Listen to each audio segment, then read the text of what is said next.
Ang kwentong ito ay pinamagatan ang babaeng dibino laban sa supremo ng aswang at mga gabunan at mambabarang. Taong 1938, Samar, Gandhara. Sa malayong pulo ng Samar, sa nayon ng Gandhara, naliligo sa halakhak ang sigla ang mga umaga ng tagtuyot. Ang mga tao ay masipag sa bukid at sa pangingisda, at ang bawat tahanan ay puno ng kwento ng mga ninuno at alamat ng binubulong sa dapit hapon. Ngunit animoy may namumuong anino sa puso ng nayon, isang presensya na hindi may paliwanag ng karaniwang pag-iisip. Sa gitna ng bayan, may isang dalagang kilala sa pangalang Alinay. Pinag-uusapang bata pa lamang, may taglay siyang kakaibang kapayapaan sa mga mata at mahiwaga sa kanyang mga galaw. Ang mga matatanda ay nagpahayag na siya ay ang tinawag na babaeng dibino, hindi dahil siya ay banal, kundi dahil sa pagkakaroon ng isang di may paliwanag na damdamin at lakas na tila hindi lamang pagtao. Sa umagang iyon, habang ang araw ay sumiklab sa silangan, may nadinig si Alinay na boses na parang ihip na ng hangin.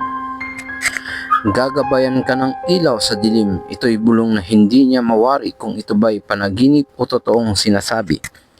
Hindi niya alam na ang tawag ng boses na iyon ay simula ng isang paglalakbay na magbubunyag sa pinakamadilim na lihim ng Samar.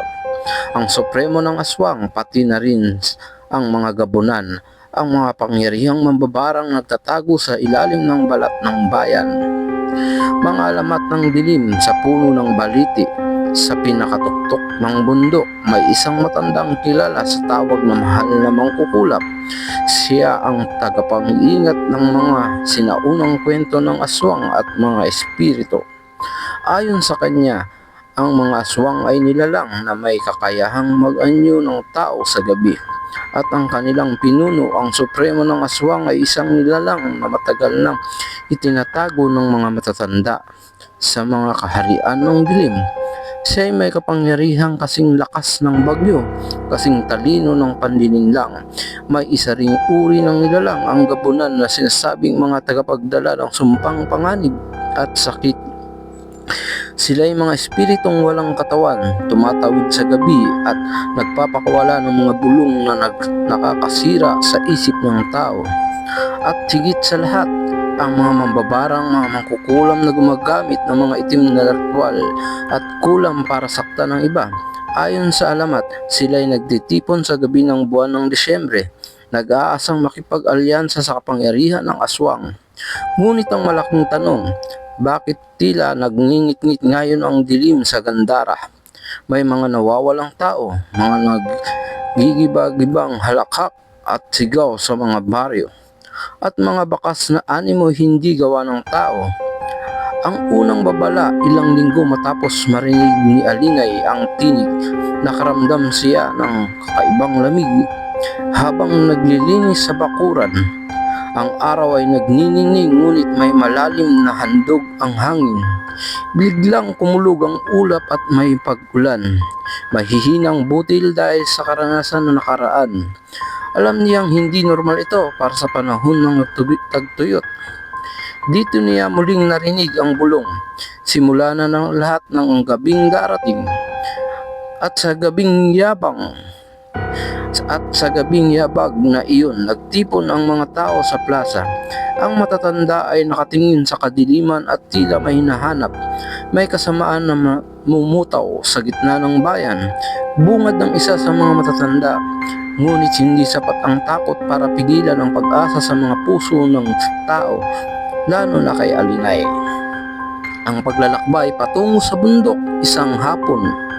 Naglakad si Alinay patungo sa bundok, dala ang munting sangkabayo at baong pagkain. Maraming nagtanong sa kanya kung bakit, ngunit hindi niya lubos may paliwanag. Tila tinatawag siya ng isang bagay na hindi nakikita.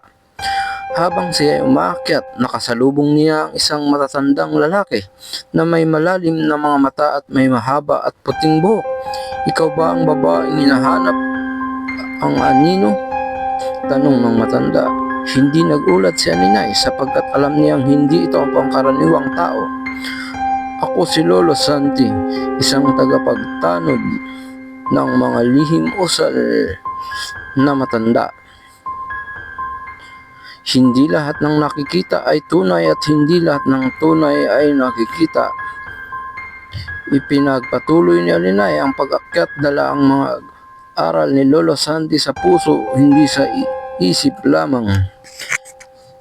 Sa gitna ng gubat may mga ulat na parang may mga hangin na umiikot sa gabi, mga bulong na nagmumula sa madidilim na sulok na hindi mawari kung saan galing. Ang mga gabunan ay hindi may paliwanag, hindi man lamang nakikita subalit ramdam ang kanilang presensya. Isang gabi, biglang bumalot sa nayon ang mahapding hangin, may naririnig na mga bulong na animoy pumatak sa isip ng mga tao. Umalis ka, kami susunod sa iyo. Marami ang napanganga, natataranta at may ilan pang nagugulat. Isa-isa silang naglak ng pinto, subalit ang kabalabalaghan, iyon ay tila hindi matablan ng simpleng kahoy at mga kandado. Dumating ang panahon na muling nagharap sila Aninay at Lolo Santi sa harap ng apoy ng kampo. Hindi basta aswang ang iyong kakaharapin, wika ni Lolo Santi. May isang supremo nagtatago sa ilalim ng katauhan ng tao. Siya ang siyang pinagmumula ng takot.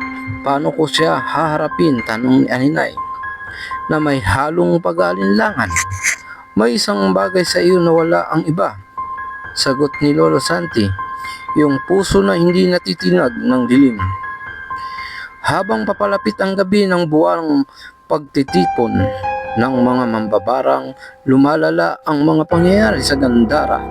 May mga nawawala, may mga nasisira at may mga naiinom ng takot na hindi may paliwanag. Lumakas ang hangin at ang gabi naging mailap na parang may sariling buhay at di inaasahan. Nakakita si Alinay ng mga anino naglalakad sa dilim, mga aninong may mga matang nagliliyab at may mga hikaw na tila apoy sa gabi. Ito na yata ang simula ng tunay na pakikipagsapalaran. Nang sumapit ang gabi ng anibersaryo ng buwan, nagtipon ang lahat ng mga mambabarang. Ilalim ng isang malaking puno ng baliti, may mga baston, palaso at iba pang sandata na bagaan lamang sa mata, ngunit mabigat sa espiritu. Sa hindi inaasahang pagkakataon, naghari ang katahimikan.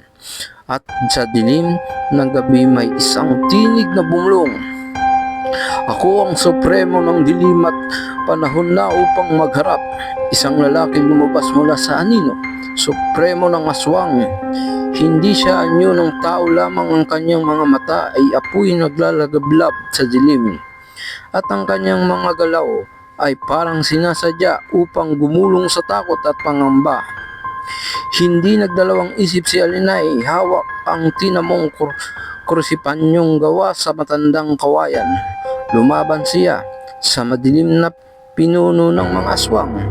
Ang hangin ay kumawala sa puwersa, lumampi ang mga anino sa gabi. Unti-unting nag-iba ang anyo at ang mga bulong ay naging mga sigaw. Hindi ako takot sa dilim, sigaw ni Alinay. Kanyang tinig ay naging parang ilaw na nagsumiklab sa dilim ng gabi. Sa gitna ng labanan, biglang sumiklab ang liwanag kay Alinay, isang malasugat na liwanag na nagmumula sa kanyang dibdib. Ang loob niya ay parang may umuugong na lakas at ang kanyang mga mata ay nagniningning na parang bituin sa langit. Ang suprema ng aswang ay nagulat dahil ang liwanag ni Alinay ay hindi basta liwanag lamang, ito ay enerhiyang sumasalalamin sa kabutihan, pananampalataya at tapang ng kanyang puso.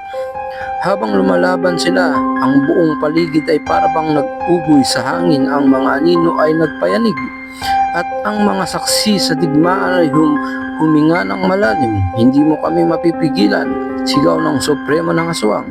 Ngunit sa bawat sigaw niya, lalong lumalakas ang liwanag ni Alinay, parang apoy na hindi mapatay ng bagyo. At di naglaon ang mga anino ng mga gabunan at mga mambabarang ay naglaho. Ang dilim ay unti-unting gumitaw sa gabi. at ang Supremo ay hindi na lumitaw upang magtuloy ang kanyang sakuna. Sa pagsikat ng araw, nakita ng buong nayon ng pagbabago. Ang dilim ng gabi ay nawala, ang mga pangamba ay naglaho at ang mga tao ay nagtaranta sa bagong liwanag na dala ng umaga. Si Alinay ay nakatayo sa paanan ng bundok. May hawak na krosipanyo at may ngiting payapa. Nang matapos ang lahat ng labanan at takot ang mga tao ng Gandara ay muling nagtipon sa plaza. Hindi lamang bilang simpleng nayon, kundi bilang isang puok na nagtaglay ng tapang, pananampalataya at pag-asa. Si Alinay ay hindi lamang tinuring na isang babae, kundi isang alamat na magpapatuloy sa mga susunod na henerasyon. At sa bawat bulong ng hangin sa gabi, sinasabi ng mga matatanda, hindi sapat ang dilim para takutin ang pusong matatag.